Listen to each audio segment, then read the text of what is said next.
Bom dia a todos, bom dia, amigos, do Sua Vez, Sua Voz. É com muita alegria que hoje temos mais uma aula, mais uma conversa franca com o professor Fernando Enéas Monteiro de Almeida, que vai tratar do maior versículo da Bíblia. Já está conosco Enéas Mendonça Anunciação. Daqui a pouquinho outros irmãos estarão se juntando a nós para esse bate-papo sobre o maior capítulo da Bíblia. Como eu disse aqui na nossa divulgação, de fato é um convite irrecusável, porque o que a gente vai ouvir aqui tratar vai ser revelações do Espírito Santo, revelações da palavra de Deus, da Bíblia, através dos estudos de tantos anos do teólogo Fernando Enéas Monteiro de Almeida, ou Fernando Enéas para os mais íntimos, né? Ou para o público em geral, né? Então, estamos todos apostos aqui para iniciarmos essa nossa conversa muito agradável, muito ilustrativa, e que isso seja para aumentar nosso conhecimento e, a partir do conhecimento, sermos praticantes efetivos da palavra de Deus. Então, inicialmente, o bom dia ao nosso professor Fernando Enéas Monteiro de Almeida. Bom dia! Bom dia, amados. É um prazer, é uma alegria estar novamente aqui para compartilharmos o melhor de Deus.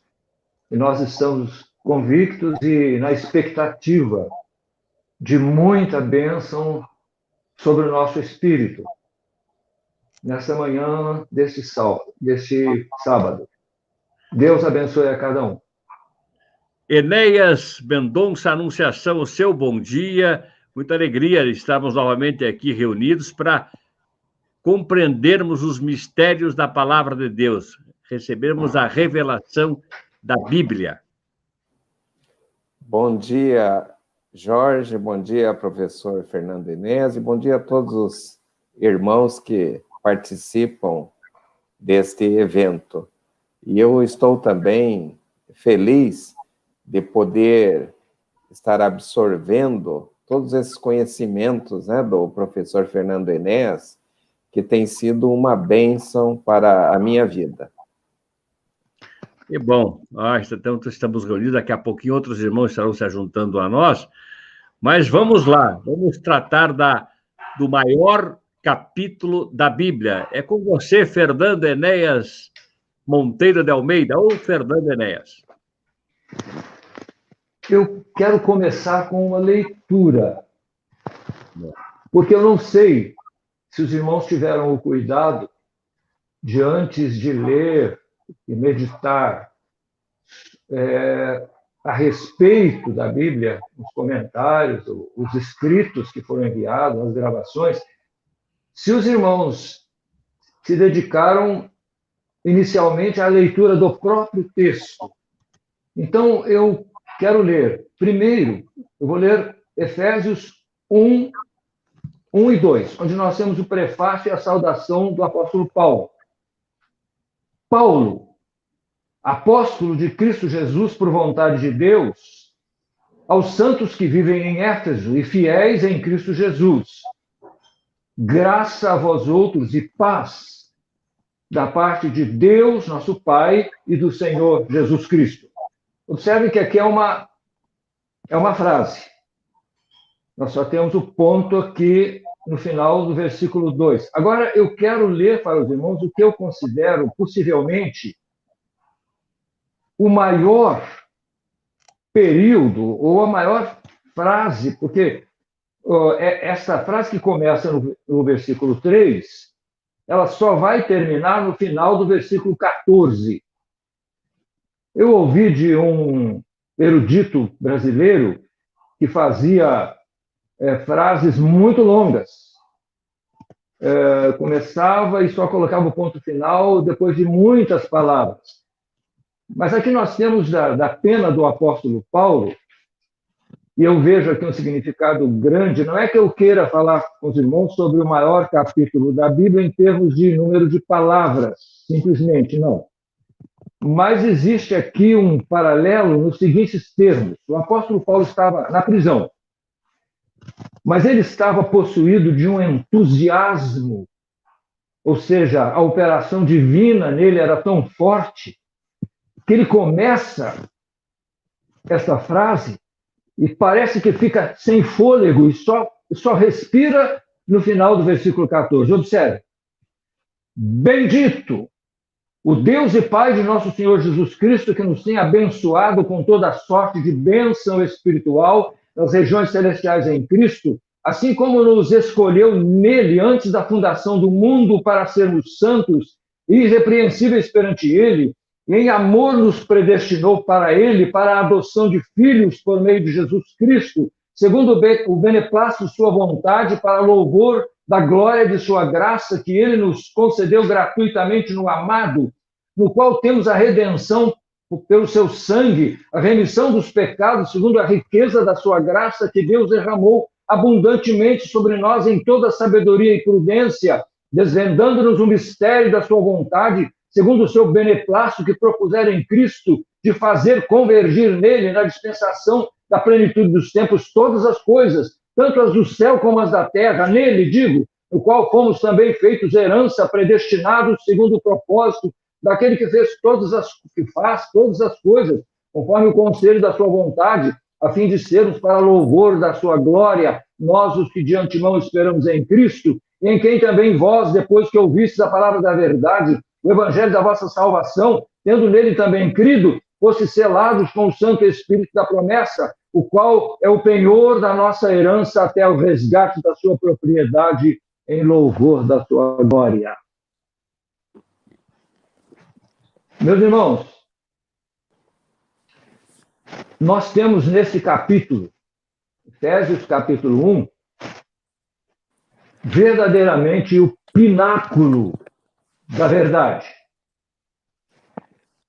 Eu não sei se os irmãos costumam manusear dólares.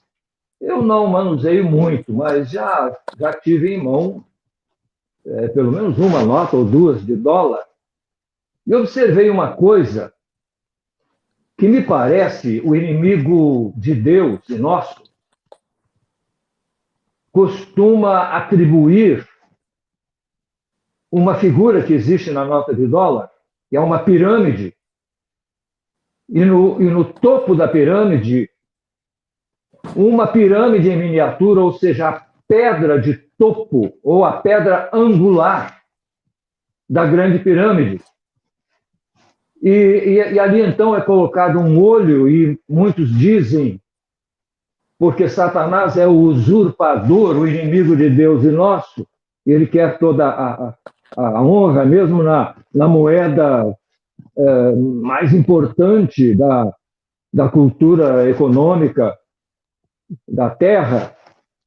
E então alguns, talvez até satanistas ou pessoas não esclarecidas pela palavra de Deus, que atribuem aquele olho que aparece ao olho da serpente, mas não. Aquela ali é a pedra angular que na plenitude dos tempos e no milênio principalmente vai ser uma prova. Isso está escrito em Isaías capítulo 19, que o Senhor terá um monumento na terra, no meio da terra do Egito.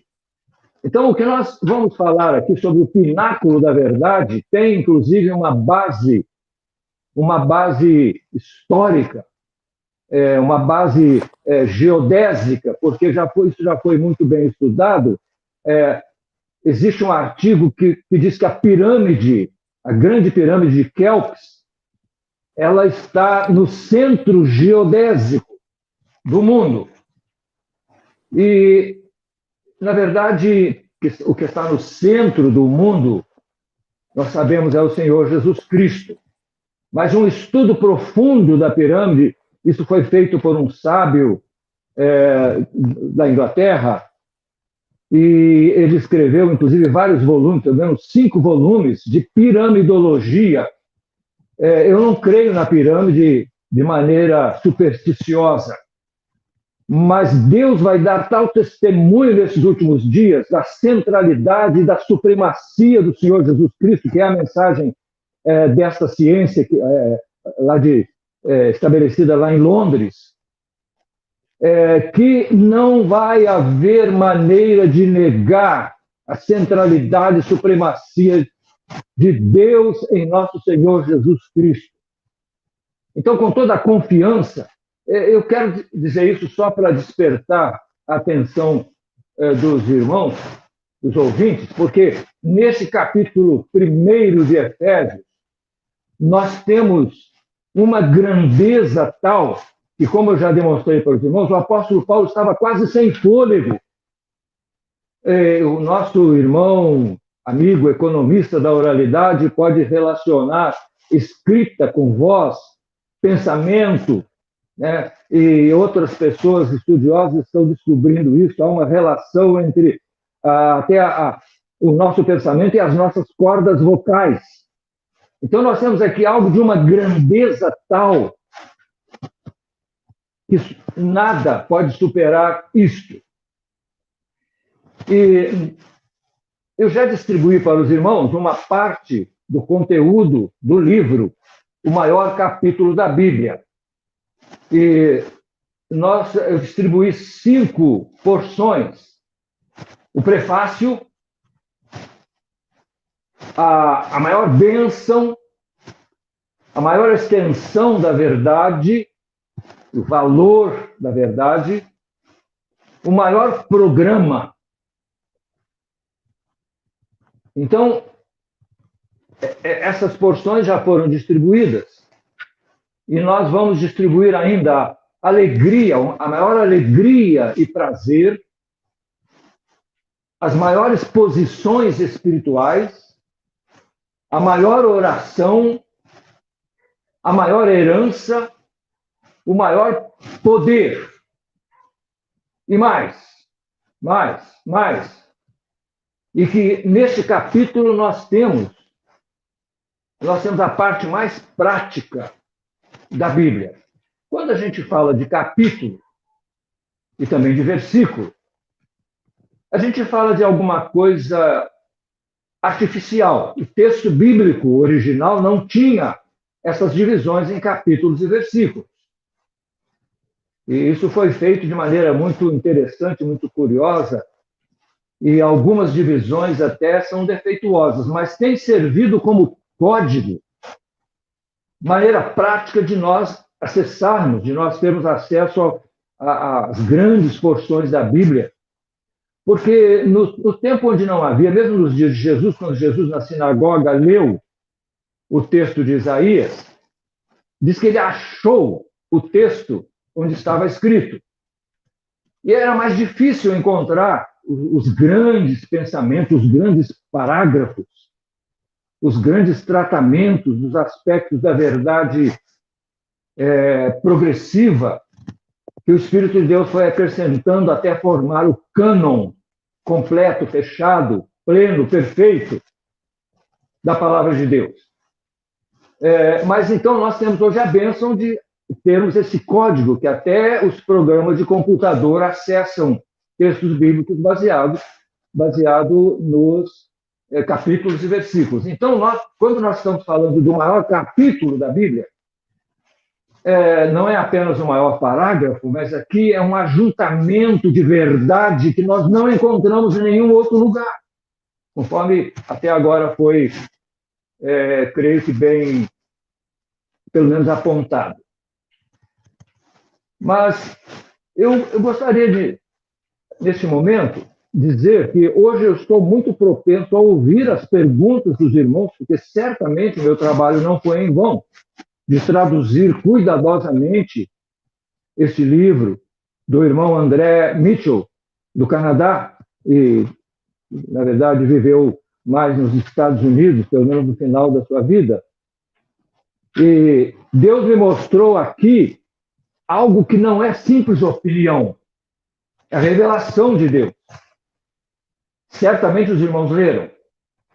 Eu sou muito grato pela atenção que tem sido dada, não a mim propriamente, não ao irmão Mitchell, o escritor original, mas a palavra insuperável, maravilhosa, o maior tesouro, como alguém já disse, o maior patrimônio da raça humana, são as Escrituras Sagradas. Isso me entusiasma. Eu sou seguidor do apostolado de Paulo, por isso eu tenho algo daquele entusiasmo que quase deixa a gente sem fôlego. Os irmãos perdoem as minhas ênfases, às vezes meio exageradas. Mas então eu me abro agora para as perguntas dos irmãos.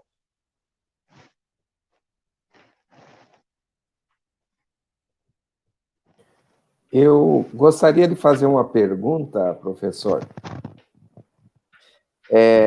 Nós vemos assim que no início do ministério de Jesus Cristo, ou antes do início, né? Então aparece a pessoa, a figura de João Batista. Só apontando.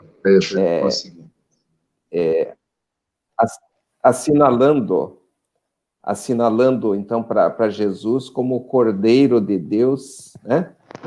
Que tira o pecado do mundo. E dizendo para todo mundo segui-lo, né? Após a morte e ressurreição de Cristo, então aparece a figura e a pessoa do apóstolo Paulo, que que estabelece toda uma estrutura da nossa fé cristã. Então, são duas pessoas totalmente diferentes, né? E, no caso, o apóstolo Paulo, ele que estabelece, assim, toda uma doutrina cristã, ou então uma ortodoxia da igreja, né? Até que ponto ele que era uma pessoa, assim, tão culta e tão bem preparada, assim, em termos de mundo daquela época, né?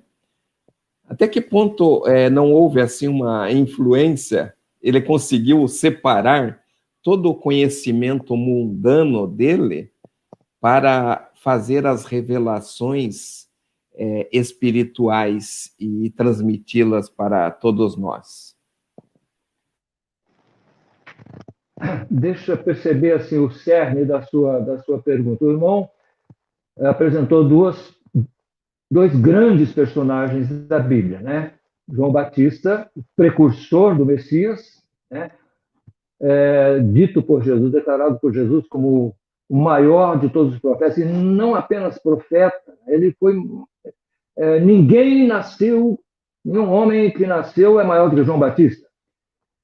E o apóstolo Paulo, autor da epístola e desse capítulo que nós estamos focando, né? Então, se eu entendi a pergunta do irmão, o irmão quer estabelecer uma comparação entre os dois. É isso? Eu não sei se percebi o cerne da sua pergunta. Não, só citei o João Batista como um precursor, né? E o apóstolo Paulo como aquele que está dando assim uma continuidade e transmitindo para nós os valores cristãos e estabelecendo toda uma estrutura nova de igreja, né? Sim. Então, e ele era uma pessoa muito culta. Então eu pergunto assim, até que ponto o João Batista era uma pessoa simples e transmitiu a mensagem do Senhor. O apóstolo Paulo, já era uma pessoa culta, que tinha uma cultura mundana, né? Uma cultura secular. E até que ponto ele conseguiu separar as duas coisas para ser só um apóstolo e não se envolver com a cultura secular que ele tinha? Sim. Alguns eruditos chegam a dizer que o apóstolo Paulo foi influenciado pela cultura greco-romana, né, e atribuem alguns conceitos, né, à cultura grega, à filosofia grega. Também falando de João, quando ele fala do Logos, que era uma figura, era um ícone, era muito grande, é tido como Deus, o Logos, a palavra, ou Sofia, a sabedoria, né? Então, alguns eruditos dizem que há uma mistura, até alguns chegam ao ponto, ao atrevimento de dizer: não, eu não sigo o ensino de Paulo, eu sigo puramente o ensino do Cristo, de Jesus, e desprezam, alguns desprezam muito do feminismo, despreza muito o apóstolo Paulo, e, bom, não é esse o nosso assunto agora. Mas cada um desses homens teve um papel específico. Ambos têm a sua grandeza. Jesus ressaltou isso a respeito de João Batista. Por quê? Porque Jesus era desconhecido. Existe até uma página muito bonita que instituições bancárias costumam publicar a respeito de Jesus, exaltando a sua pessoa, dizendo que ele não era, vamos dizer, contado como um dos filósofos, sábios da sua época, mas aí fala da grandeza dele. Então eu gosto muito daquela página, ela tem muito de verdade. Mas, então, cada um desses homens, a respeito ou na sua relação com Jesus, teve o seu papel. Por quê? Jesus era pequeno, assim, comparado com os filósofos, com Sócrates, e Platão e Aristóteles. Ele era um judeu desconhecido. Os judeus, os inimigos dele chegavam a dizer: ele não é letrado, ele não é culto. Como ele pode estar falando assim, né, palavras tão maravilhosas, né, sabedoria tão grande? Porque Jesus era desconhecido. E ele precisava de alguém com um vínculo cultural e religioso. Ele era um sacerdote, né, filho de Zacarias. E então ele representava a cultura judaica, ele representava a religião judaica. E para que Jesus fosse aceito, a princípio, inicialmente, pelo povo de Israel, ele precisava de um precursor. Por que Jesus precisava de um precursor? Precisava disso socialmente, culturalmente, religiosamente. E ninguém melhor do que João Batista, que era um sacerdote conhecido, credenciado, respeitado, para dar a Jesus esse respaldo cultural, religioso, né, oficial da parte de Israel, de modo que os judeus eram indesculpáveis. Jesus lançou mão desse argumento, né? Por que vocês não creram em João Batista? Então, Jesus precisava de um precursor, que foi João Batista. Então, nesse sentido, ninguém supera João Batista. Assim, em nome de Israel, em nome da cultura e da religião hebraica. Mas o apóstolo Paulo, que ele era judeu, mas ele nasceu no meio da cultura romana. Ele foi educado aos pés de Gamaliel, ele tinha o respaldo também cultural, judaico, né? E ele lança a mão disso. Mas ele foi cidadão romano, oficialmente, ninguém podia negar isso. Um centurião chegou a tremer diante dele porque Paulo disse: eu sou cidadão romano, vocês podem condenar um cidadão romano sem ouvi-lo? Né? E o centurião ficou cheio de medo por causa disso, porque realmente Paulo era credenciado, né, como cidadão romano. Ele tinha toda a cultura da época. Para mim, o apóstolo Paulo era uma espécie de, digamos, Isaac Newton, Einstein da sua época. Né? Ele tinha uma cultura, ele dominava as línguas da época, e então ele tinha toda a cultura, todo o respaldo cultural e oficial diante do Império Romano. Por que Deus fez isso? Ele precisava de alguém com essa credencial para levar para o mundo, para os gentios. Ele é o apóstolo das nações. Foi credenciado diante do mundo. Hoje em dia existem algumas grandes catedrais chamadas Saint Paul, São Paulo. Porque Deus credenciou o apóstolo Paulo diante do mundo. Foi ele que começou, ele junto com Barnabé, realmente foi usado para introduzi-lo, porque Barnabé também tinha um respaldo judaico. Ele era um levita, Barnabé, só que ele não tinha toda a visão, tanto assim que ele balançou um pouco quando Paulo repreendeu a Pedro. Barnabé estava envolvido também, ele não tinha a visão da dimensão mundial do evangelho que Paulo tinha. Então Deus precisava desse instrumento. Ele que era perseguidor, ele foi perseguidor da igreja, mas diante do mundo, Deus precisava de um cidadão romano com a cultura de Paulo, e ele era a maior mentalidade da sua época. Eu estou certo disso. Eu estou certo disso. No entanto, ele considerou como esterco todo o seu conhecimento diante da grandeza da revelação que Deus lhe deu. Se a gente fosse continuar, a gente enveredaria por esse aspecto do apostolado como o apóstolo das nações. Mas não é o caso agora. Nós podemos tratar disso noutra ocasião, noutra live. Não sei se respondi a pergunta do irmão. Respondeu, sim. Obrigado, professor.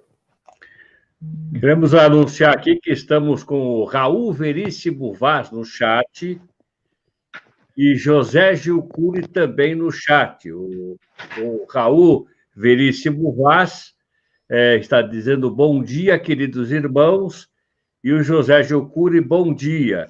E estamos aqui com uma novidade, o Maurício Fausto Falks. Ele é meu primo irmão, nossas mães são irmãs, e ele também é um estudioso da palavra de Deus, né? Eu vou trazer aí o bom dia do Maurício. Bom dia, Maurício. É uma grata satisfação estar aqui participando, estar ouvindo. Estamos muito alegres em estar juntos, em poder caminhar numa compreensão, no entendimento maior a respeito das questões das Escrituras. Só para você saber, Maurício, acho que já compartilhei com você, né? O nosso professor Fernando Enéas é professor de hebraico, de grego, então, se você quiser tirar umas lasquinhas Tá dele certo. aí, tá na hora, viu? Obrigado. Tá bom? Então, tá bom. Prazer. Então, é isso. Eu queria fazer uma colocação, aproveitando que eu estou com a palavra aqui, mas depois eu quero que todos participem, igualmente, né? O Bruno Spadoni, a Lorena já está comigo aqui ao meu lado, né? Quer dizer um bom dia a todos? Bom Bom dia, irmãos. Uma alegria estar com vocês. Assim, sob o ponto de vista das Escrituras Sagradas, né, que é uma obra maravilhosa, e não há dúvida que ela foi inspirada por Deus, utilizando a vida de homens, né? Mas ela está formatada no modo escrito, como não poderia deixar de ser, para o seu próprio registro, né? É a escritura da Bíblia, né? Então, algumas versões, traduções, são vários idiomas, mas pela vontade maravilhosa de Deus, ele preserva os seus escritos, né? Que são inspirados, a partir de uma leitura, pelo Espírito Santo, que faz a revelação do que consta na Escritura. Eu quero aproveitar esse maior capítulo da Bíblia, né? Quer dizer, a palavra fala assim, que a fé vem pelo ouvir, e ouvir a palavra de Deus.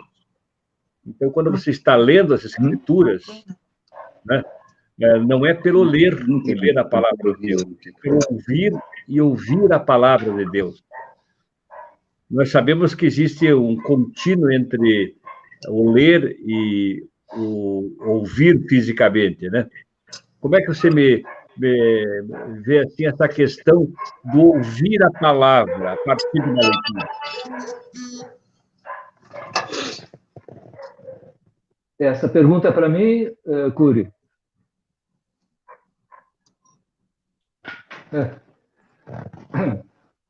Olha, existe um texto de Deuteronômio que é conhecido como Shema, famoso. Os judeus carregam esse texto de maneira assim tradicional e alguns certamente valorizam. E esse texto diz: Shema Israel. E aí fala Yahu, nosso Deus é Deus único, é Yahu único. E veja só, o texto diz: ouve Israel. Lá em Isaías também encontramos um texto muito grande, muito importante, assim: ó terra, terra, terra, ouve a palavra do Senhor. Tanto um quanto o outro texto continuaram falando depois da morte dos seus escritores humanos. Quando esse texto foi lido pela primeira vez, Moisés já estava morto, porque foi Josué que concluiu o Deuteronômio. Mas lá estava escrito ouve, era para ser lido. Então, o ouve aí tem um sentido maior do que se ouvir com as orelhas, com os ouvidos, né? Então, há um sentido grande no ouvir. E, bom, também a gente podia falar muito sobre isso, eu vou me esforçar aqui para ser objetivo, simples, sintético. Jesus resistiu Satanás no deserto, dizendo as vezes que Satanás investiu contra ele, ele resistiu da mesma maneira. Está escrito, gegraptai, no grego. Está escrito. Mas, num dos evangelhos, creio que Marcos, ele disse, dito está. Houve uma variação. Isso me ensina que o está escrito corresponde a ouvir. Jesus confirma isso também em Mateus 4,4, quando ele diz que o homem viverá de toda palavra que procede da boca de Deus. Isso há um tempo atrás me impressionou muito, a boca de Deus. Eu fiquei imaginando a boca de Deus, o que é a boca de Deus, por que Jesus falou a boca de Deus? Depois eu comecei a imaginar assim, a comunhão que Deus quer ter conosco é tal que ele quer falar, que ele quer se comunicar conosco de maneira íntima. E o Salmo 25,14 diz que a intimidade do Senhor é para os que o temem, aos quais ele dará a conhecer a sua aliança. Deus quer ser íntimo de nós, e com a boca, e a boca que serve para comer e falar, serve também para beijar. E quando Deus fala conosco, sua palavra viva, é como que ele está nos beijando. Seu amor pleno, absoluto, quer nos alcançar. Bom, isso é o que eu quero dizer no momento. Não sei se respondi contento a sua pergunta, Cury. Perfeitamente. Muito bom ouvir isso, né? Então, vamos virar aqui a nossa roda de conversa. Quem quer trazer? O Bruno, né? Eu quero também fazer uma pergunta. Em primeiro lugar, né, que esse capítulo realmente é muito impressionante, Não, é impressionante, é uma palavra fraca. Ele é tão abrangente, né? Desde a eternidade passada até a eternidade futura, e mostrando o prazer de Deus, mostrando o desejo de Deus e a ação de Deus de uma forma completa, tão tão incrível a demonstração assim. E a minha pergunta para o professor, o que de toda essa maravilhosa revelação nesse capítulo o irmão escolheria para ser assim um cerne, para que a gente pudesse dizer a mensagem desse capítulo assim em poucas palavras? O capítulo ele é muito econômico, né? Parece que não dá nem para encurtar de tão abrangente que ele é, mas eu acredito que, perguntando isso para o irmão, quem sabe o irmão consegue falar assim, esse capítulo fala assim, e consegue fazer a gente enxergar melhor. Então, a minha pergunta é essa. Espero que dê para entender. Pode ser que essa seja uma das perguntas mais difíceis que eu já ouvi, porque como é possível resumir e sintetizar o absoluto? Resumir esse capítulo. Eu acredito. Então, nós temos que ler muitas vezes este capítulo. É como diz num certo ponto do nosso estudo, nós temos que viver neste capítulo. Se ele é o maior capítulo da Bíblia, é possível que alguém possa, em algumas horas, sintetizar o conteúdo desse. Porque superar a inspiração do Espírito Santo, a apreensão do apóstolo Paulo, e conseguir dizer isto,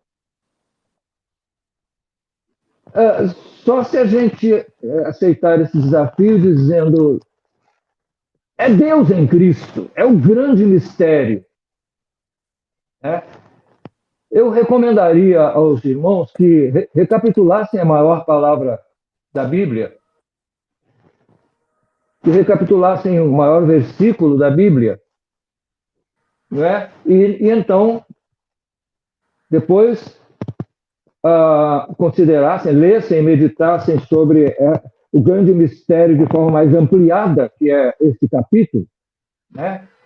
Em todas as suas coisas absolutas que ele nos traz. Depois voltassem para a maior palavra outra vez. Eu recomendaria muito que os irmãos lessem, que acessassem o meu site, fernandoenéas.com, e lessem, aqueles que já leram, lessem mais uma vez a maior palavra. E, quer dizer, isso por enquanto eu creio que pode ser feito com uma das lições, a lição número 25 da Escola da Cruz, que está lá. A minha filha está me ajudando e em breve ela colocará o texto todo do livro A Maior Palavra da Bíblia, que agora eu me lembrei, não está ainda lá. Está a lição da Escola da Cruz que trata do mais alto de Deus. Eu acho que é o melhor que eu posso dizer, meu irmão, querido irmão Bruno, doutor Bruno. É um desafio muito grande, sabe? Eu escrevi em 1975 um livro, Eusébia, o Grande Mistério. E diante, assim, alguém perguntou: bom, diga em poucas palavras o que significa esse grande mistério, o que ele contém. Aí eu comecei a fazer uma lista. E essa lista foi crescendo. Eu falei, bom, enfim, eu achei muito difícil a tarefa de sintetizar, de resumir. Jesus conseguiu resumir os mandamentos da lei, né? Ele foi desafiado também, ele pediu qual é o maior de todos os mandamentos, aí ele deu um resumo, né? Que era um resumo do resumo, porque os 10 mandamentos são o resumo da lei. Eu não concordo com os teólogos quando fazem uma diferença entre lei moral e lei cerimonial. Para mim, inclusive, não existe lei moral. A lei não é moral, a lei é espiritual. Lutero chegou a questionar isso, mas eu questiono assim com todas as letras. O apóstolo Paulo diz: a lei é espiritual, porque os padrões morais são relativos, são da cultura humana. Moral vem de more, costume, e a palavra de Deus está acima de tudo isso. A lei é espiritual, diz o apóstolo Paulo. Eu não gosto de tratar o conteúdo da Bíblia como moral, porque a palavra moral nem aparece na Bíblia. Foi Satanás que, no princípio, sugeriu um caminho moral para a humanidade, dando a entender que o homem podia escolher, tinha o direito de escolher entre o bem e o mal. Deus nunca deu ao homem o direito de escolher entre o bem e o mal. Ele deu uma ordem. Então, há certas coisas no pensamento teológico que a gente precisa corrigir com urgência, sendo fiéis à palavra de Deus. Acho que eu já extrapolei, né? Não consegui responder a pergunta, mas não estou enrolando os irmãos. Eu estou falando sinceramente, procurando falar pelo Espírito de Deus, que Deus tem misericórdia de mim. Amém, obrigado. Eu sinto, justamente eu fiz a pergunta, irmão, porque me pareceu tão difícil pensar nessa síntese, né? Fiquei pensando, né? E me pareceu tão difícil, e então eu quis ouvir o irmão, se o irmão tinha também esse mesmo sentimento. E confirmou, né, que o irmão também sente essa dificuldade, porque o capítulo já é um resumo, né? Ele já é um resumo de tudo. Então, resumir mais ele é bastante complicado mesmo. Uhum. Mas creio que pode ser um desafio para cada um de nós, né, naquilo que o Espírito Santo puder revelar para cada um de nós, né? Sim. Então, o que o Espírito puder revelar é um desafio, né? É difícil, né, a síntese, né? Mas assim como o próprio capítulo já está sintético, né? Ele já aborda pontos, e também não é uma revelação necessariamente racional, né? Ela é espiritual, tem coisas que a palavra não é suficiente para expressar, né? Me permite, irmão Jorge Cury, aproveitar agora, foi me despertado um pensamento. Muita gente diz, muita gente repete que a verdade está em Jesus, que a verdade é Jesus. E ele mesmo disse: eu sou o caminho, a verdade e a vida. Eu sou a verdade. Então, a verdade não é uma ideia, de fato. A verdade é uma pessoa. Um filósofo começou a pensar: onde está a verdade, a realidade? É uma coisa, é uma pedra, é algum objeto, ou é uma coisa vegetal, animal? Não, a verdade é pessoa. A verdade é uma pessoa. E, por isso, a verdade é paradoxal. A verdade é paradoxal. A verdade é paradoxo. Jesus é a realidade paradoxal. Eu já disse aqui numa live passada que Jesus não é 50% Deus e 50% homem. Ele é 100% Deus e, paradoxalmente, ele é 100% homem. Não há filósofo, não há sábio, não há mente capaz de explicar o grande mistério.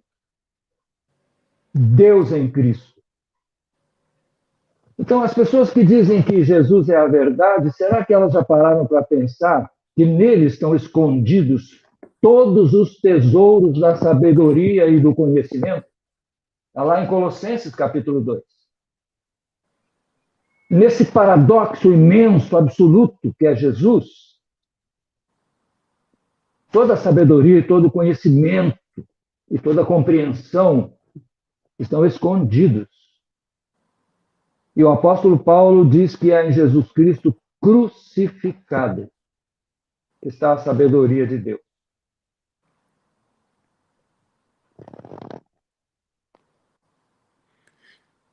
Eu queria, então, falar um pouquinho do meu amor a essa palavra desse capítulo, não realmente conseguindo resumir ele, mas assim, eu quero dar minha experiência, né, dessa palavra, né, porque é uma palavra, primeiro, tão amorosa, né, da parte de Deus, porque começa com o começo colocando como os começos de todas as coisas uma bênção, né? É uma bênção celestial. Deus começou todas as coisas e daí isso antes da fundação do mundo fez um plano. Ele tinha um desejo, ele tinha um prazer, era um plano de prazer, de alegria, e ele, com essa alegria, ele fez todas as coisas, e daí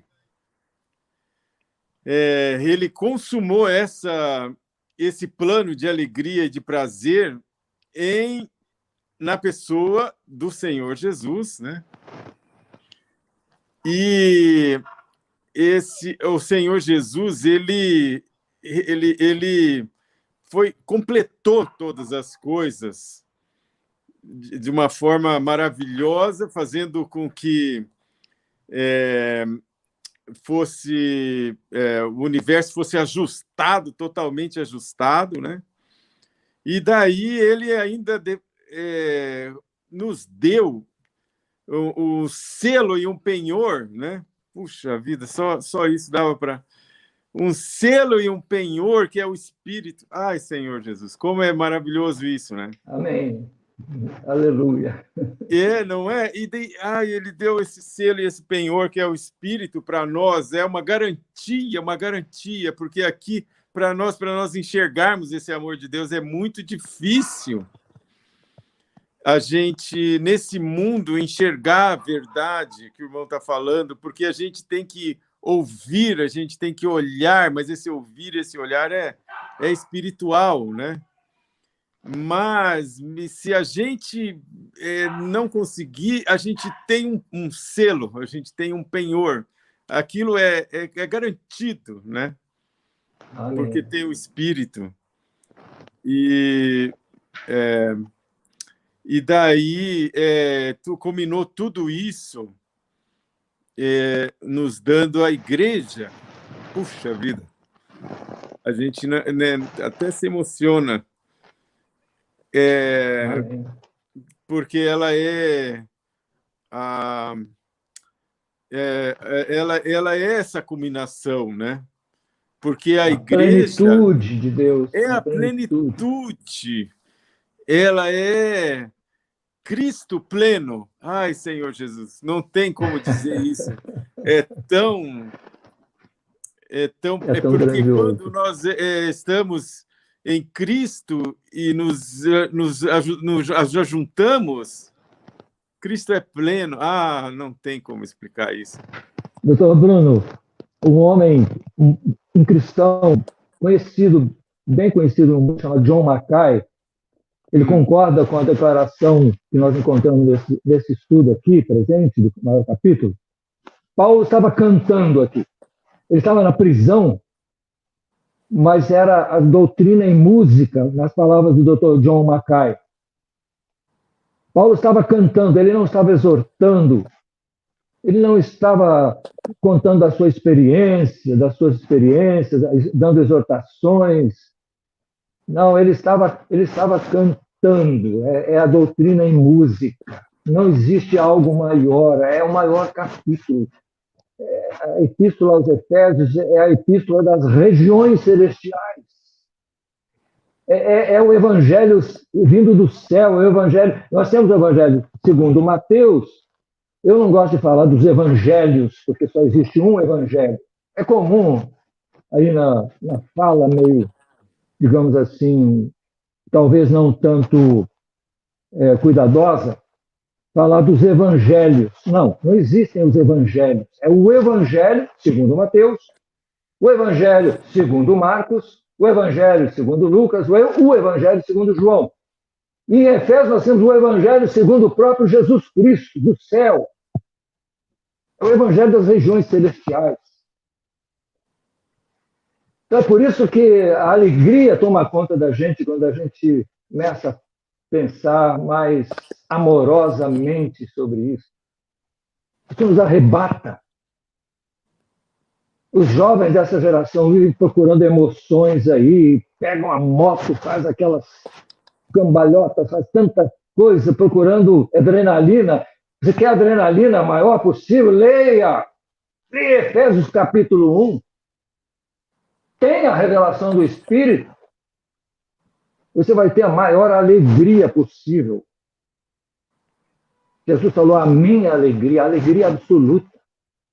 Descobrir o propósito de Deus em Cristo. Não existe alegria que supere isso. Eu, com os meus 80 anos, eu posso dizer isso. Jesus é a minha alegria. Eu concordo plenamente com aquele hino. Jesus é a alegria dos homens. E um dia a Terra vai se encher dessa alegria, o universo vai se encher dessa apreciação pelo nosso Senhor Jesus Cristo, o valor que ele tem. E falar economicamente também, né? O valor que Jesus tem, que Judas desprezou. Judas falou, olha, esse perfume podia ser vendido por 300 denários. Ele subestimou a pessoa de Jesus. A favor dos pobres. Jesus falou, os pobres vocês sempre têm com vocês. Nunca vai deixar de haver pobre. Não adianta qualquer ideologia querer que os pobres desapareçam. Porque está escrito, os pobres sempre os tendes convosco. Ou porque é preguiçoso, ou porque não é muito dotado, ou por causa das circunstâncias, saúde, um monte de coisas. Mas Jesus supera tudo.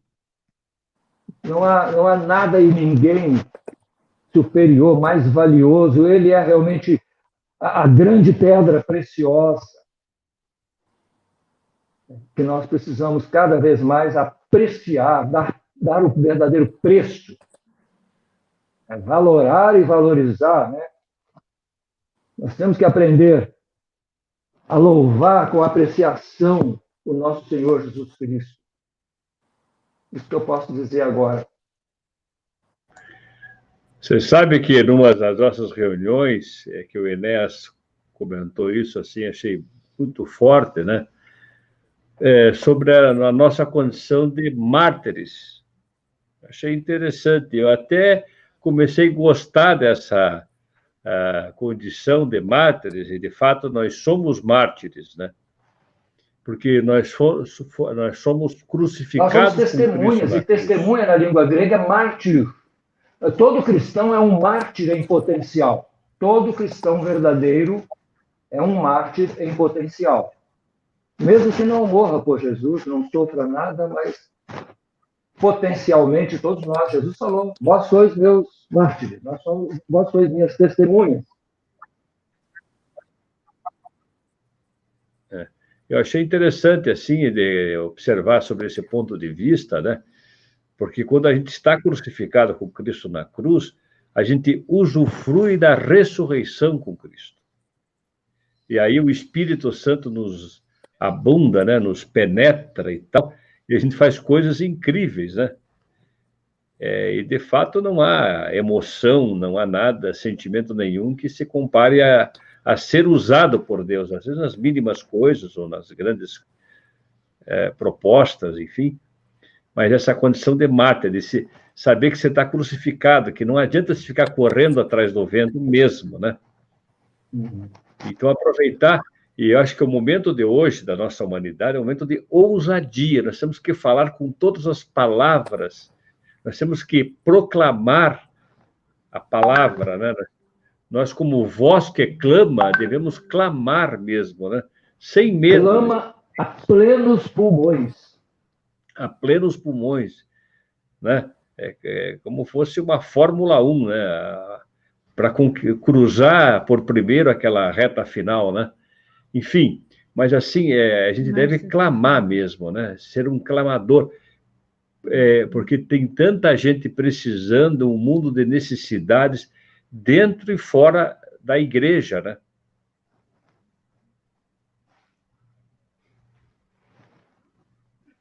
E considerando que igreja é chamados para fora, né? E o texto já fala que como as águas cobrem o mar, toda a terra há de se encher do conhecimento do Senhor, né? E isso vai ser através de nós. O mundo vai conhecer Jesus através do nosso testemunho, da nossa palavra. Agora, para isso, é necessário que nós experimentemos o que o apóstolo Paulo experimentou. Eu já declarei, eu sigo o apostolado das nações. Eu sigo o apostolado de Paulo porque o apostolado dado para as nações foi de Paulo. O Pedro foi o apóstolo para os judeus. Mas a religião misturou as coisas, colocou Pedro como sendo o avatar, aí como sendo, né, o principal do evangelho. Mas esse não é o plano de Deus. Quem escreveu a carta aos Romanos foi o apóstolo Paulo. Eu tenho dito assim meio jocosamente que o apóstolo Paulo é o culpado pelo surgimento da igreja romana. Ele que escreveu esse maior documento da teologia, da fé cristã, que foi a carta aos Romanos. Houve alguém que declarou que todo movimento espiritual profundo, todo verdadeiro avivamento começa com a Epístola aos Romanos. Lutero, como é que ele se converteu? Lendo Romanos, convencido pelo Espírito Santo. O movimento wesleyano começou como? ênfase na carta aos Romanos. Dr. John Stott escreveu um livro maravilhoso sobre Romanos, insuperável no meu entendimento. Aliás, ele escreveu sobre a cruz de Cristo. Os dois são insuperáveis. Então, o que eu quero dizer é que o apóstolo Paulo foi credenciado por Deus para ser o apóstolo para as nações. Gentio significa nações.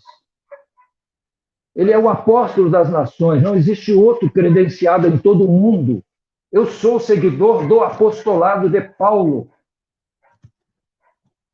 Não desprezo Pedro. Eu considero Pedro um instrumento maravilhoso. Eu fico encantado diante das epístolas de Pedro, a primeira e a segunda. Há coisas que Pedro disse que nenhum outro escritor da Bíblia disse. Por exemplo, Pedro nos apresenta, na sua segunda carta, capítulo 1, uma escala de crescimento cristão que nós não encontramos em nenhum outro lugar.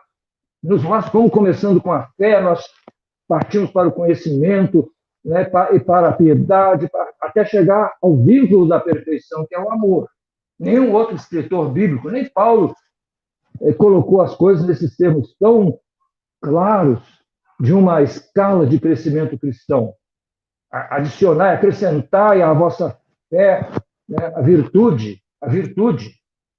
Não precisamos de ser pentecostalistas para colocar depois da fé a virtude. Nós precisamos experimentar a virtude de Deus na nossa vida, arete. A virtude de Deus. Não adianta partir para o conhecimento. O conhecimento tem que ficar em terceiro lugar depois da virtude. Depois da fé vem a virtude, depois o conhecimento. Muita gente está cheia de conhecimento e sem a virtude.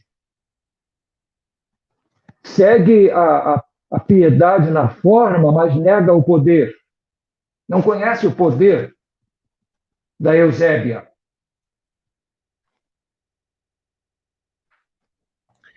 O Maurício Fausto Falks, queria ouvir um pouquinho ele, como é que você está acompanhando a nossa conversa aqui, Maurício?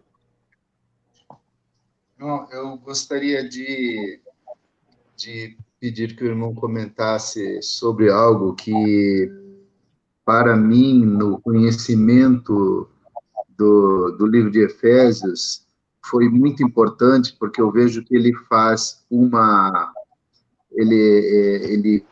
na verdade, assim, a respeito do uso dos pronomes que Paulo usa na escrita, principalmente aqui no capítulo 1, e que, ao meu ver, essa forma da escrita dos pronomes que Paulo usa ali, ele valoriza mais ainda a dádiva de Deus a nós que éramos os gentios, né?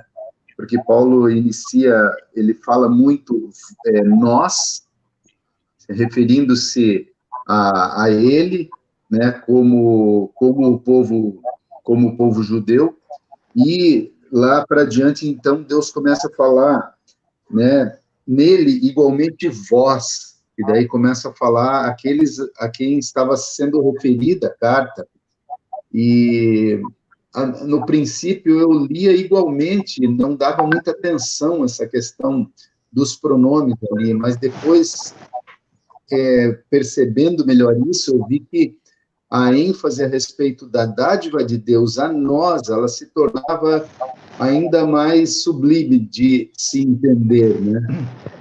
Irmão, o que eu posso dizer agora, essa pergunta é muito boa, porque ela nos leva a uma busca indutiva, né, da palavra de Deus, independente das nossas interpretações, da nossa exegese ou hermenêutica, né? E apontando para as palavras que o Espírito Santo usou através de Paulo, né? Eu creio que podemos começar dizendo o seguinte: nesta epístola, o apóstolo Paulo estava preso, né, uma carta de prisão, e ele assumiu toda a responsabilidade por esse texto da Epístola aos Efésios, que alguns eruditos, e eu concordo, ela foi realmente uma epístola ecumênica. Ela foi mandada para outras igrejas, para Colossos, a carta aos Colossenses, inclusive, foi escrita na mesma época, né, aproximada, mas aqui o apóstolo Paulo assume, devido à grandeza desse assunto, a grandeza da revelação que Deus lhe deu, a revelação para as nações gentias, ele assumiu toda a responsabilidade. Em outras epístolas, ele associa Timóteo e outros companheiros, e outros cooperadores, como coautores. Agora, por que essa diferença? Eu vejo, pelo menos, eu posso até, vamos dizer assim, pesquisar mais sobre isso, a pergunta me leva a isso, mas é um princípio muito importante que eu vejo nos escritos de Paulo, aliás, para mim, é um princípio bíblico que foi abandonado, é o seguinte: a teoria antes da prática. Eu fui instrutor do Senai, e no estudo, na técnica, na pedagogia instrucional para formação de profissionais, parte-se do prático para o teórico. A tarefa, um método como e as informações necessárias para desempenhar aquela tarefa, para desempenhar realizar um projeto. Então, é aceitável essa técnica de começar pela prática.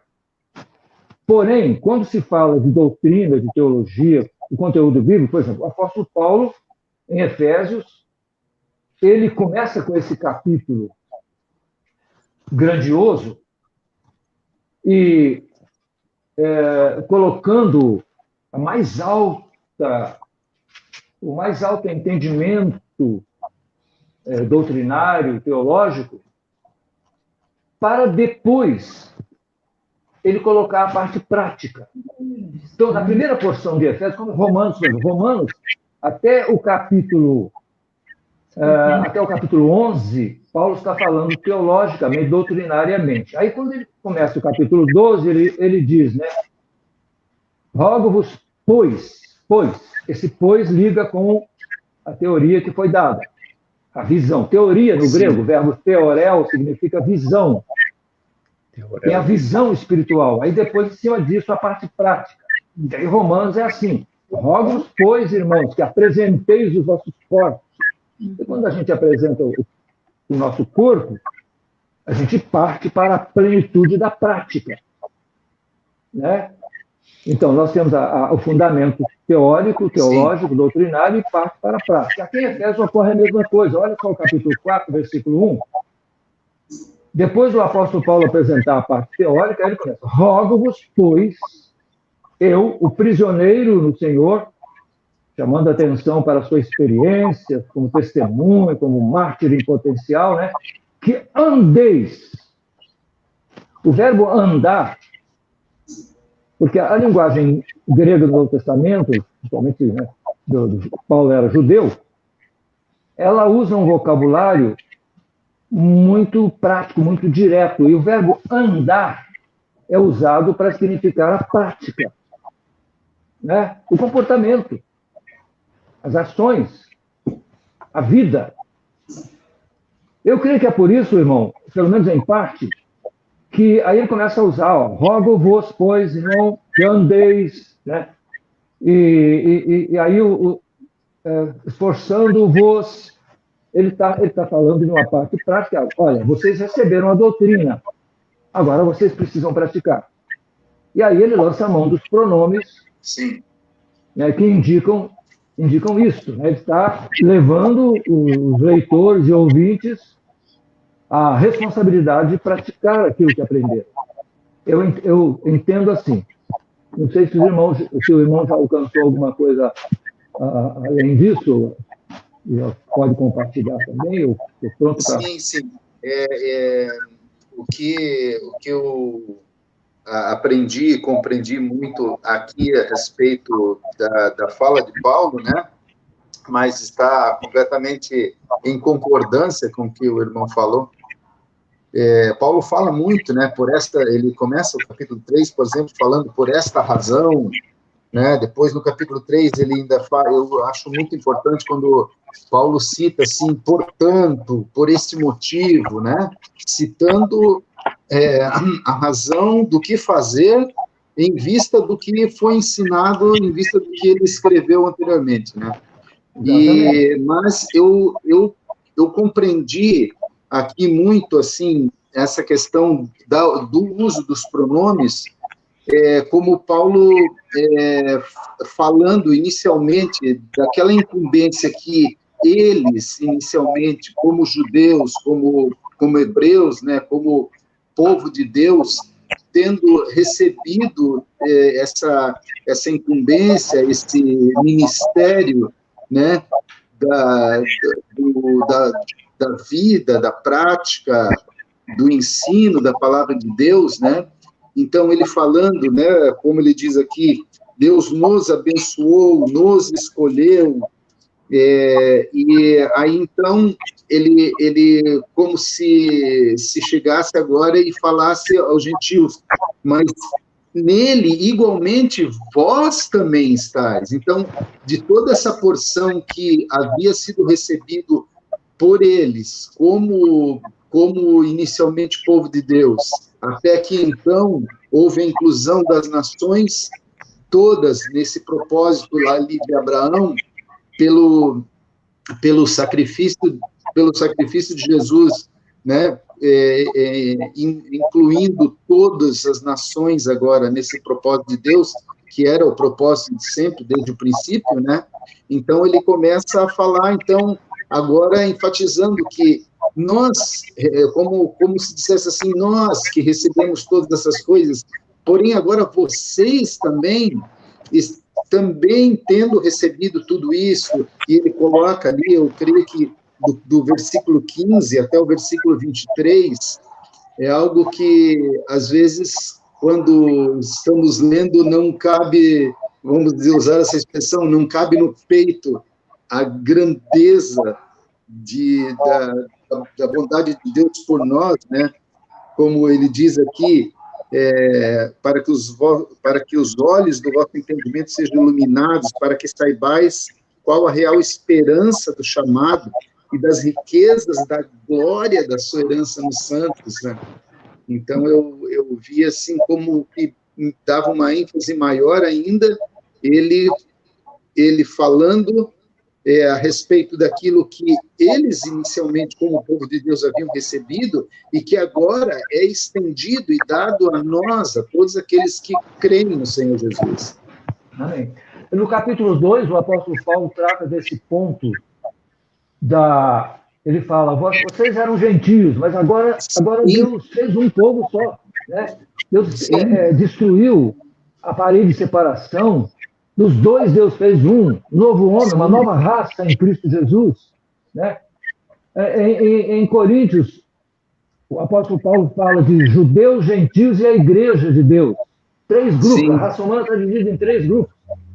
Eram judeus, tinham os gentios, mas agora Deus pega elementos entre os judeus, gentios e forma uma nova raça, um novo povo, né? A gente às vezes até pensa em evitar um pouco a palavra igreja por causa do conceito implantado nas pessoas, que igreja é prédio, é instituição, é formalidade, é pessoa jurídica, é o povo de Deus, é a porção de Deus, é o povo de Deus, né? O que é a plenitude de Jesus, conforme no final, né, do capítulo 1, né? A igreja é a plenitude. Quer dizer, é este povo, a herança de Deus, tesouro de Deus, já está antecipado no livro de Malaquias, né? O tesouro de Deus, os santos de Deus que temem a Deus, né? É este povo formado, quer dizer, é tirado para fora, não é mais simplesmente judeu, não é simplesmente do Brasil, dos Estados Unidos, da China, da França. Não, é o povo de Deus, eleito de Deus, né? O tesouro de Deus, a glória de Deus. Ele vai ser glorificado nos santos, segundo a carta aos Tessalonicenses. Isso é maravilhoso. Isso que o irmão está falando contribuiu, né, para engrandecer mais ainda o nosso entendimento do capítulo 1 de Efésios, né? O apóstolo Paulo está dando testemunho, ele era judeu, mas na verdade o apóstolo Paulo fala de tal maneira como esse apóstolo para as nações, que até surgiu uma coisa que a gente lamenta, assim, de certo modo, né? A explosão, a palavra usada no original grego, é uma explosão entre Barnabé e Paulo, porque Paulo tinha que romper com o bairrismo judaico. A mensagem dele era de uma dimensão cósmica, se quiser dizer, como é que se fala hoje em dia, aquela palavra ainda maior do que a palavra universal, né? Holístico, né? Pode usar a palavra mais forte que tiver, né? É universal, é cósmico, é eterno. O plano de Deus é todo inclusivo, né? É absoluto, é católico no verdadeiro sentido. Sim. Né? Então, esse é o plano maravilhoso de Deus, né? Absoluto. Aleluia. Agradeço, irmão. Obrigado. Obrigado pelo esclarecimento. Louvado seja o Senhor.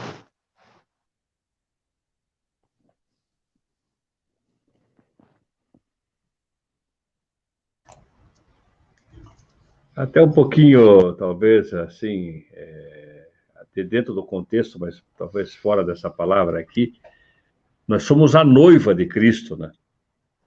Então, talvez para a gente que é do gênero masculino, não tenha tanta facilidade de entender como do gênero feminino, né? A mulher já tem uma visão mais fácil de entender o que é ser noiva, né? É claro que a gente entende espiritualmente, né? Então, como que uma noiva espera o seu noivo? Ela está desejosa daquela união, né? Do casamento, né? Do matrimônio e tudo mais, né? Eu só me lembrei isso, né? Que temos duas mulheres aqui, acho que elas entendem mais de noiva, né? Mas como é que a gente podia entender melhor essa questão de sermos a noiva de Cristo, né? Eu vou dizer, eu não sei se os irmãos já pensaram assim, mas a Bíblia é o grande romance de Deus.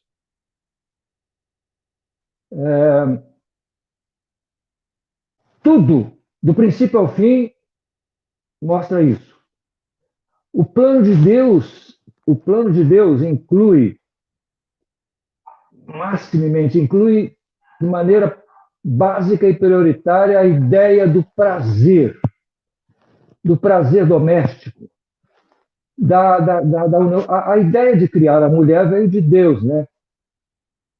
E eu tenho dito assim, com alegria e com gratidão, porque eu fui muito bem casado, né? 53 anos e meio, eu desfrutei a bênção sem par da minha esposa, Marli, que já está com o Senhor.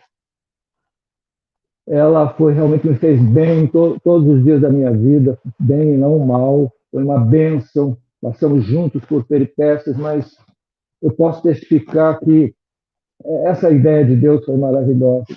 Quando ele quis criar uma ajudadora, uma companheira, né, para o homem. A Bíblia é o romance de Deus, porque quando diz lá no capítulo 1, versículo 26, quando Deus diz, façamos o homem na nossa imagem, conforme a nossa semelhança, e aí diz que Deus criou o homem macho e fêmea. Está escrito na linguagem direta do hebraico, macho e fêmea. As nossas traduções realmente dizem homem e mulher, mas literalmente macho e fêmea. Então, a imagem de Deus, por incrível que pareça, né, o texto diz assim, Deus criou o homem à sua imagem, macho e fêmea. Macho e fêmea retrata a imagem de Deus. Eu não posso me estender muito sobre isso, porque eu também não quero ser mal entendido. Eu vou deixar para uma outra ocasião também, para a gente tratar com todo cuidado essa questão. Mas como é que se chamava a região onde estava o jardim, onde Deus colocou o homem, depois o lar do homem e da mulher? Como é que se chamava? Jardim do prazer. Do prazer. Olha, a base fundamental do plano de Deus é gozo, é prazer, é satisfação. Glória a Deus! Quando Abraão atingiu a idade de 99 anos, aí diz assim o texto bíblico, e o Senhor, Yahu, apareceu a Abraão e disse, eu sou El Shaddai. E esse El Shaddai tem sido traduzido por Todo-Poderoso. Significa, sim, Todo-Poderoso, mas num sentido muito especial. Nós vamos ver o El Shaddai aparecendo em outros textos do Gênesis, sempre ligado à questão da fertilidade, à questão da descendência, sempre. Isaac, Jacó, El Shaddai. É o Deus do lar, é o Deus do casamento, é o Deus do prazer. E o que Abraão estava precisando, porque o nome de Abraão significa pai, Abrão significa pai exaltado.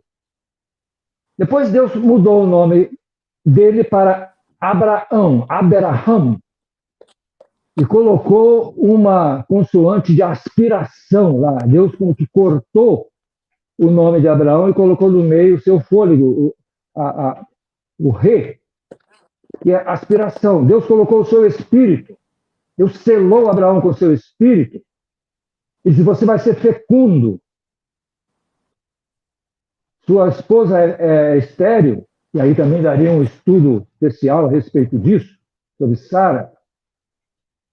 Sara é uma pessoa tão importante na Bíblia. Deus nunca trocou o nome de uma mulher a não ser de Sara. Homens, ele trocou o nome de alguns homens, inclusive de Abrão para Abraão, né? De Jacó para Israel, né? Mas Sara, ela se chamava Sarai, minha princesa. Aí Deus trocou para Sara, simplesmente princesa. Abraão tinha um conflito muito fundamental na vida dele, talvez porque Sarai fosse sua meia-irmã. Não existia lei ainda que proibisse casamento entre consanguíneos, mas Abraão tinha um conflito sobre isso. E ele não era totalmente com aquela mulher tão linda que aos 99 anos ela era um perigo para Abraão. E tão bela, tão formosa. Mas Abraão tinha conflito com ela e chegou até praticamente liberá-la para Faraó. Mas aí Deus disse: não, então ela agora vai ser minha. Sabe o que aconteceu? Israel é da mesma raiz de Sara. Será Israel. Israel é a esposa de Deus, que veio de Sara. É um aspecto do romance de Deus. E aí nós temos o livro de Cântico dos Cânticos, nós temos os profetas falando sobre isso, nós temos a Bíblia, e termina com a Jerusalém Celeste, que é a noiva ou a mulher do Cordeiro. Eu gosto muito dessa expressão, a mulher do Cordeiro. A Bíblia é o grande romance de Deus. O livro de Cântico dos Cânticos mostra isso de uma maneira insuperável. Sabiam que os judeus tinham 5 livros considerados a agiógrafa, livros sagrados? Sabe qual era o mais santo? Até hoje os judeus consideram o livro mais santo da agiógrafa? Cântico dos Cânticos. Tem crente que parece que tem vergonha de ler Cântico dos Cânticos. Eu gosto do Cid Moreira porque ele gravou a leitura de Cântico dos Cânticos, até de uma maneira um pouco sofisticada. Tem uma moça falando, representando a noiva, e até eu recomendaria que os casais lessem, ouvissem juntos, né, a leitura do Cântico dos Cânticos. E vão ver de uma maneira muito forte que a mensagem da Bíblia é um romance maravilhoso do amor. Amor no grau máximo. Amor de Deus. Isso valoriza o lar. Isso dá o selo completo de Deus sobre a família. A realidade precisa ser proclamada. Não podemos permitir que a família seja minimizada. A palavra família aparece, se não me engano, 327 vezes na Bíblia. Tem um capítulo onde aparece, não me lembro agora exatamente, dezenas de vezes, num capítulo só, a palavra família. Precisamos revalorizar a família.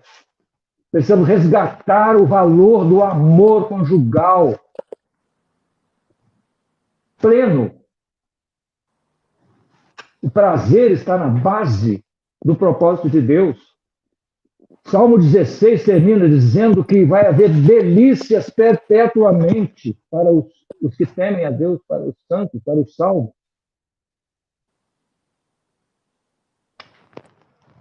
Parece que muitos cristãos têm vergonha de falar sobre esse aspecto da revelação de Deus.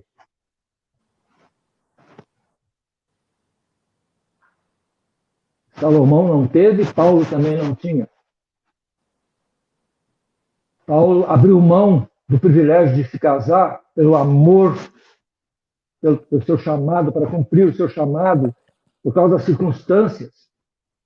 mas ele jamais desprezou o casamento. Pelo contrário, alguns dos trechos mais sublimes a respeito da família, do casamento, são da pena do apóstolo Paulo. Inclusive, ele exalta o amor em 1 Coríntios 13.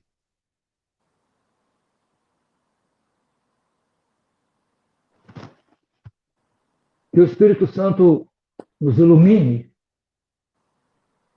Esse é um aspecto da verdade que nós temos que proclamar nesta geração. Talvez aqui a gente pudesse falar um pouco sobre a Rainha Vitória, o papel que ela teve, a influência que ela teve sobre o mundo. A princípio, ela era solteira, mas depois ela se casou e foi feliz. Talvez fosse interessante a gente analisar também, foi a rainha. Agora a Elizabeth ultrapassou a Rainha Vitória, né? Mas a Rainha Vitória exerceu uma influência no mundo quase insuperável.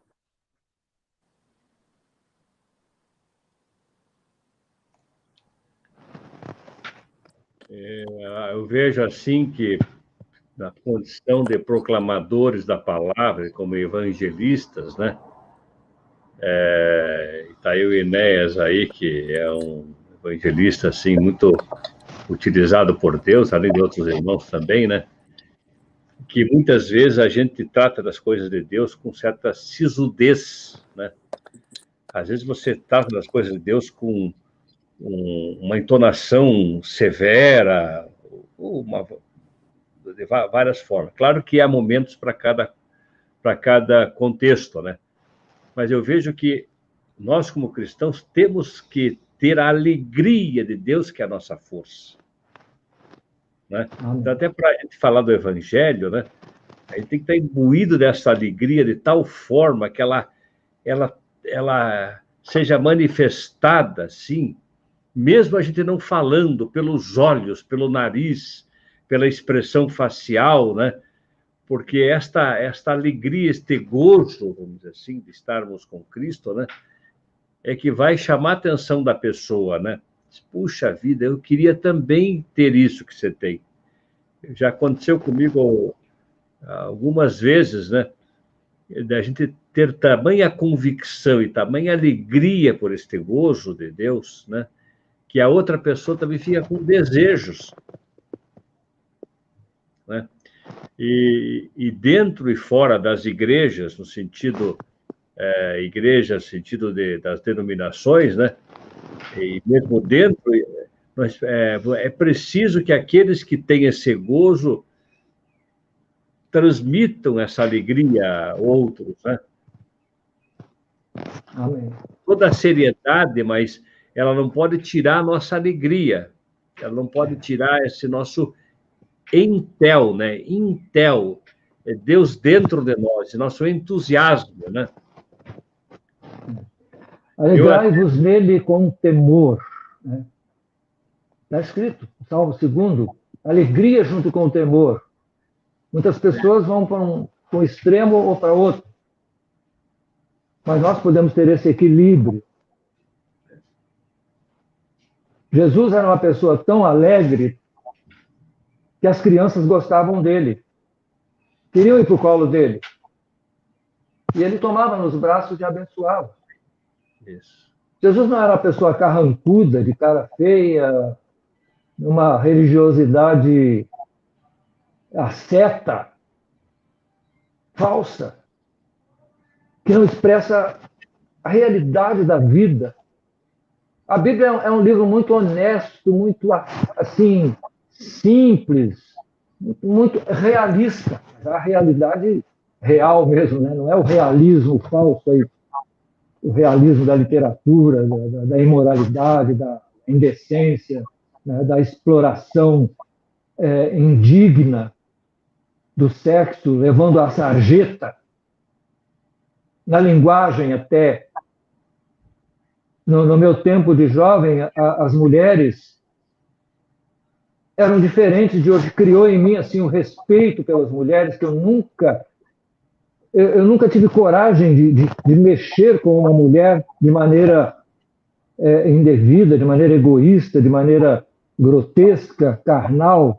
Né? Eu sempre considerei as mulheres como criaturas merecedoras, pessoas merecedoras de todo respeito. Mas hoje, as próprias mulheres rebaixaram o seu vocabulário, ficaram grotescas, muitas. Eu lamento isso profundamente, porque, para mim, feminilidade é doçura, é candura, é modéstia. Está escrito na palavra de Deus. E hoje o que acontece? Os homens estão se feminizando massivamente e as mulheres estão se masculinizando, às vezes por força. A guerra dizimou os homens e elas tiveram que enfrentar o desafio de irem à luta, assumirem funções assim muito fortes, que exigem muito. Inclusive, já houve estudiosos que detectaram que está havendo uma mudança orgânica nas mulheres, porque elas se expuseram aos desafios, assumindo a responsabilidade dos homens.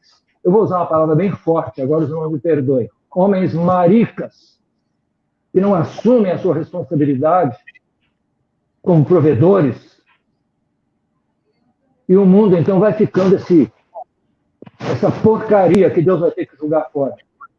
Até na igreja, chamada igreja. Fazia tempo que eu não ouvia essa palavra marica, mas ela é bem significativa. É do teu tempo, Enes, isso aí, hein? Mas assim, eu vejo assim que a gente precisa estar imbuído do Espírito e transmitir essa alegria de Deus. Uma alegria com temor. Você apontou muito bem, né? Quer dizer, com responsabilidade, né? Uma alegria fruto de uma obediência, né? Fruto de uma submissão, fruto de um martírio, né? Uma alegria que a gente sai pelos poros, que quando a gente vem, a gente puxa a vida. Aquele homem tem o jeito de Jesus, né? Tem o cacuete de Jesus, não é, Inés? Eu gosto muito do Salmo 40, que retrata toda uma transformação, e eu tenho assim como uma coisa importante na minha vida, e um retrato também na minha vida. Então, o Salmo 40, ele fala assim: esperei com paciência no Senhor, e ele se inclinou para mim e ouviu quando eu clamei por socorro. Tirou-me de um poço de perdição e de um tremedal de lama. Colocou-me os pés sobre uma rocha e me firmou os passos. E pôs nos lábios um novo cântico, um hino de louvor ao nosso Deus. Muitos verão essas coisas, temerão e confiarão no Senhor. Então, a partir da transformação que a gente tem, né, de ser salvo por Jesus Cristo e da gente ter essa convicção através da fé, então daí ele coloca nos nossos lábios um novo cântico, uma nova proposta de vida, e a gente vai estar expondo isso para as outras pessoas, que a gente não pode se conter de ficar isso só para a gente. A gente tem que contar para os outros que existe a salvação em Jesus Cristo, né? Por isso que a gente tem que falar isso para os outros. E o Senhor unge os nossos lábios, né, para que a gente possa transmitir isso com toda a alegria, com toda a intrepidez e com todo o poder. Eu creio nisso. E eu gosto do Salmo de número 40. Muito bom, Inés, ouvir essas palavras aí. Eu tenho aqui uma poesia de autoria de Neuza Jucuri, minha mãe. O Fernando não a conheceu, nem o Bruno. O restante aqui, que está... O Raul a conheceu, o José Jucuri é meu irmão, o segundo, né? Filho de Neuza Jucuri. Eu queria tomar a liberdade de declamar essa poesia dela, e para mostrar assim como que Jesus fez uma obra na vida dela. O título da poesia é Lágrimas Abençoadas. Diz o seguinte: faz tanto tempo que nada mais escrevo, e apesar da vontade, sinto dentro de mim que a minha inspiração já foi embora, levando consigo o encanto da ternura e do carinho. Sendo assim, diante de meu lamento, minha alma chora. Todavia, buscando da vida uma janela aberta, encantada pela visão de toda a mensagem que transmite a verdade da palavra de Deus, que é de todo amor e bondade. Eu creio em Ti, Senhor, com fé, esperança, amor e confiança, pois Jesus deseja a fé que transforma e renova o coração e mente. Desde então, vou seguindo a estrada certa, de mãos dadas com Jesus, que é o caminho da salvação, e deixando para trás a tristeza, o sofrimento e a dor da solidão. Com graça infinita de Deus, tudo ficou em paz. Hoje, ao cantar louvores ao Senhor, com suave harmonia, minha alma canta feliz. E cada lágrima abençoada, que transparece a alegria de sorrir, além de parecer sincera, como água cristalina, deve ter com certeza, através do Trino Deus, a mais singela aparência divina do Sagrado Coração de Jesus, que é o Rei dos Reis, o Senhor dos Senhores, o nosso Salvador. Por esta razão, o Senhor é a fortaleza da minha vida e nada pode ser fiel ao divino amor de Jesus. E aparente a grandeza deste amor tão leal, Jesus nos leva em oração à presença do Deus Pai Celestial. Bendito seja Deus, bendito seja o santo nome de Jesus, pois há tanto amor no coração do Pai e do seu Filho amado Jesus, e que dessa maneira continua a caminhada, esperando a volta de Jesus, que lá do alto do céu virá um dia cumprir a sua promessa como um presente de Deus para a vida eterna. Amém. Deus a cure. Tia do Maurício. Amém. Mãe do José. Minha mãe, né? Amém. Ela estava usando as mesmas palavras lá do início do capítulo, bendito, né? Bendito seja Deus. E que o capítulo também explicou de uma forma maravilhosa o que é uma bênção, né? O que é uma bênção? O que é a bênção não é simplesmente uma coisa, um desejo aqui terreno, ele é uma coisa espiritual, né? Não é só um benefício, né? Não é simplesmente um A benefício. primeira porção, eu vou passar para os irmãos a partir de hoje mesmo. Eu já tenho essa parte aqui, ó. A maior alegria e prazer, que trata também o primeiro capítulo, eu vou passar para os irmãos o texto, se possível gravado também, para aqueles que gostam mais de ouvir do que de ler. E nós temos, então, as outras porções que vamos meditar durante essa semana, e se Deus quiser nos conceder, no próximo sábado, né, Curi? Se Deus quiser, glória a Deus. Fazer a última live, acho, sobre o maior capítulo.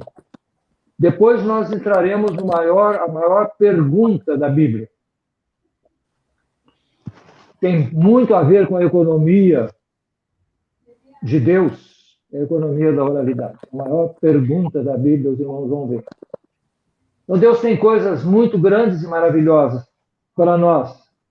A sua palavra é de uma grandeza, beleza, valor e poder inimagináveis.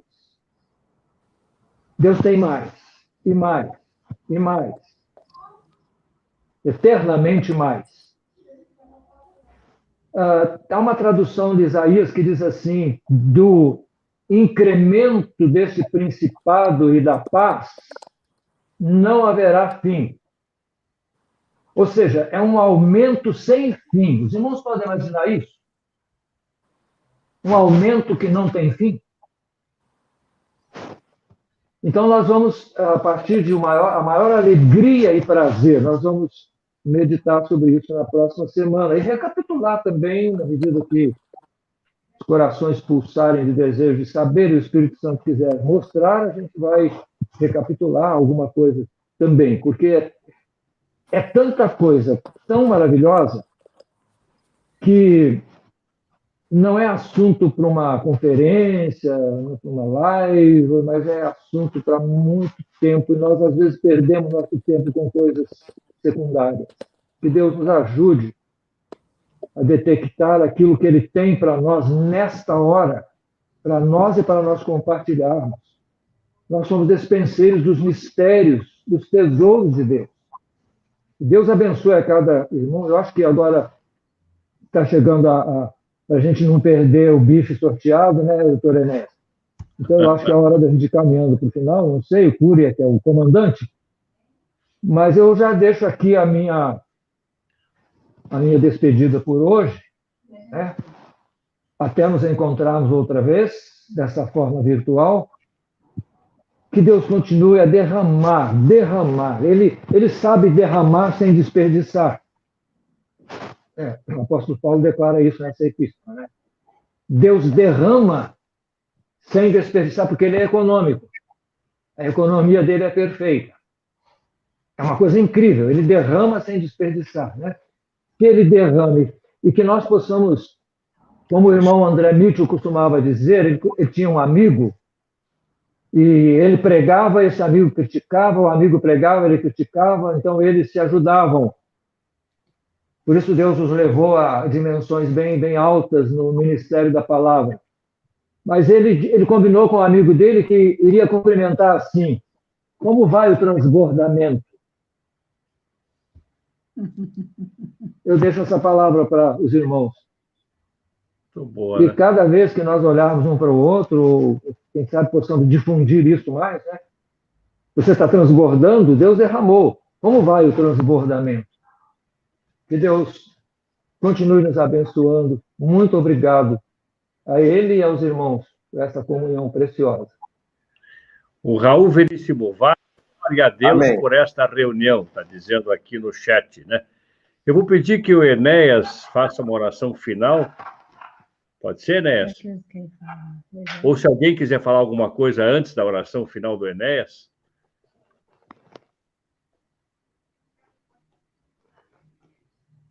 Acho que está tudo bem dito, né? Bem dito. Bem soado, né? Soado bem, né?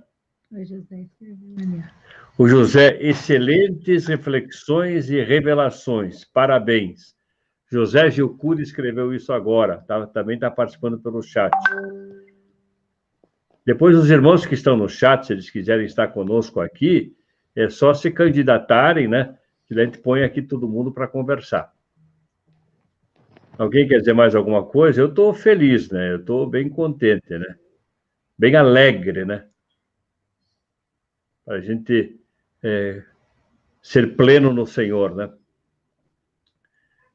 Então, se ninguém tem mais nada a falar, como diria aquele... Eu passo a palavra um pouco formal, né? Ao irmão Enéas, a anunciação para a oração final. Senhor Deus, muito obrigado por esse momento em que estamos passando na Tua presença junto com os irmãos. Muito obrigado, Senhor, pela Tua presença nas nossas vidas. Te agradecemos, Senhor, pelo transbordar da Tua palavra sobre as nossas vidas, Senhor. Nós queremos crescer no Teu conhecimento e na Tua graça, a fim de que a nossa fé possa aumentar a cada instante, Senhor. Porque sabemos que a fé vem pelo ouvir e ouvir a Tua palavra, Senhor. Por isso, nós queremos sempre estar conhecendo para crescer na fé em Jesus Cristo, Pai. Amém. Muito obrigado, Senhor Deus, por essa oportunidade que Tu nos dás de estarmos reunidos como igreja, Senhor, porque somos mais do que 2 ou 3 e estamos na Tua presença, Senhor. Muito obrigado, Senhor, pela vida do Jorge Cury, da sua família, Senhor, pela intenção dele de estar reunindo, Senhor Deus, o professor Fernando Enéas para estar distribuindo a Tua palavra entre nós, Senhor. E que Tu possa sempre estar abençoando o professor Fernando Enéas e dando a ele a energia, o poder e a graça que ele precisa para o seu dia a dia, e que ele possa se alegrar sempre em Ti, e possa se sentir uma pessoa muito amada por Ti, Senhor. Louvado seja o Teu nome, Senhor. E nós esperamos muito de Ti, Senhor. Nós somos carentes, Senhor Deus, da Tua graça, da Tua manifestação, enfim, Senhor Deus, a Tua presença a cada instante na nossa vida. Por isso, renova, Senhor Deus, a cada instante a Tua manifestação sobre nós, Senhor, para que nós possamos transbordar da Tua graça e esse transbordar possa atingir outras pessoas, Senhor Deus, a fim de que elas conheçam também essa Tua graça e o Teu grande amor que nos alcançou, Senhor. Tudo isso eu te peço e agradeço em nome de Jesus Cristo. Amém. Amém. Amém. Glória a Deus. Glória a Deus, ao Senhor, maravilhoso. Aleluia. Está conosco ainda de forma derradeira Caroline Cury. Ela, pena que cheguei no final, mas aí você pode ouvir ouvir e ver toda a gravação, né, Caroline? Então, esteja já convocada para a próxima reunião, sábado às 10 da manhã, né? Teremos mais uma reunião abençoada, né? Bendita do Senhor. Não é isso, Bruno? Amém. Bendita do Senhor, não é isso, Maurício? Meu primo irmão, olha aí, tem o meu irmão, minha filha e meu primo irmão aqui. Já estamos em família aqui, né? E a Carla, né? A Carla é minha prima. Então tem muito bom. Dos Fausto Falques, né? A minha filha Carolina, o José e a Lorena, né? Então já estamos em família aqui, né? Os Cures, né? Só não é uma cúria, não é uma cúria aqui, né? Não é uma cúria, né? Mas estamos aqui, né? Então tá bom. Então ficamos para o próximo sábado para mais esta reunião abençoada e que esse trabalho seja para mexer com o coração. Amém. A Carla quer falar alguma coisinha no final, Carla?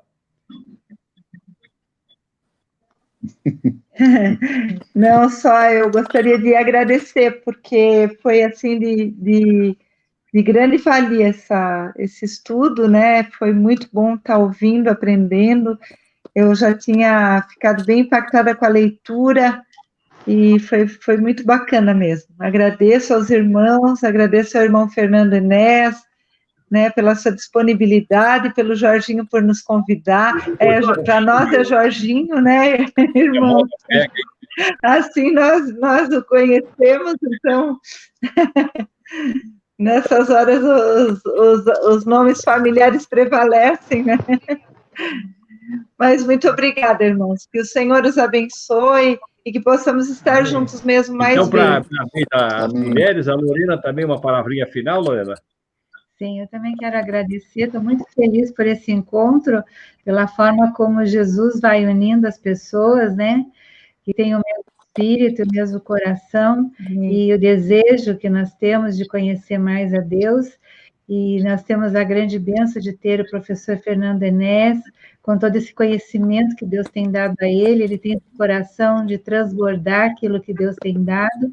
Então, nós temos sido muito agraciados por isso. Eu sou muito grata, porque realmente, assim, eu sinto que que rios de água viva estão jorrando do trono de Deus e nós estamos usufruindo dessa maravilhosa graça. Eu louvo a Deus por isso e que nós possamos ser esses canais de bênçãos para outras pessoas também, que nós possamos levar tudo isso que a gente tem aprendido, que não seja retido em nós, mas que nós possamos também ser canais, né? De bênção e graças para muitos, porque nós estamos muito ansiosos pela volta de Jesus. E temos que trabalhar para que o Senhor logo venha e muitos possam ir conosco, né? Em nome de Jesus, quando Ele voltar. E Maranata, né? Em nome de Jesus. Amém. Muito obrigada. Amém. Amém. Amém. Glória a Deus. Então, vamos aí agora, para não perder o sorteio do bife aí, né? Né, nessas ocasiões, você tem... Como é que está o sorteio? Você tem conseguido êxito? É o seguinte, a minha filha chegou agora e acho que o sorteio do bife vai acontecer agora. Então, boa sorte para você aí. Grande Jorginho, grande Jorginho. Jorginho. Pode me chamar, essa altura me chamar de é lucro, né? Tá bom, então. Então, até sábado que vem ou qualquer momento. Tchau, irmãos. Bom final de semana a todos. Que o Senhor nos abençoe. Até semana que vem. Boa tarde, Brasil. Boa tarde.